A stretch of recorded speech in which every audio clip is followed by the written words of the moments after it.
종합부동산세 완화로 지난해 지자체에 교부된 예산도 크게 줄었습니다. 이미 100억 원 이상 줄어든 마당에 최근 정부가 사실상 종부세 폐지를 추진하고 있는데요.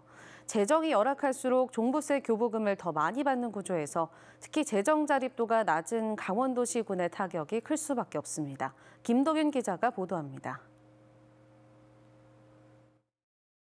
인구 2만 900명이 살고 있는 소멸 위기 지역 양구군. 전체 예산 가운데 양구군에서 걷는 세금은 8.5%에 그쳐 살림살이가 빠듯합니다. 이 와중에 지난해 부동산 교부세는 재작년보다 100억 원 이상 줄었습니다. 양구군은 시설 투자나 복지 사업부터 허리띠를 졸라맸습니다. 세입 자체가 작은 군 같은 경우에는 세입에 들어오는 게 한계가 있는데 그걸 갖고 사업을 하기는 좀 힘든 부분이 있거든요. 종부세 교부금은 지방세 수입이 적은 자치단체에 더 나눠주는 방식입니다.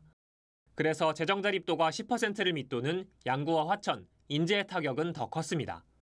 양구가 2022년 329억 원에서 지난해 215억 원으로, 화천이 336억 원에서 220억 원으로, 인제가 328억 원에서 217억 원으로 줄었습니다.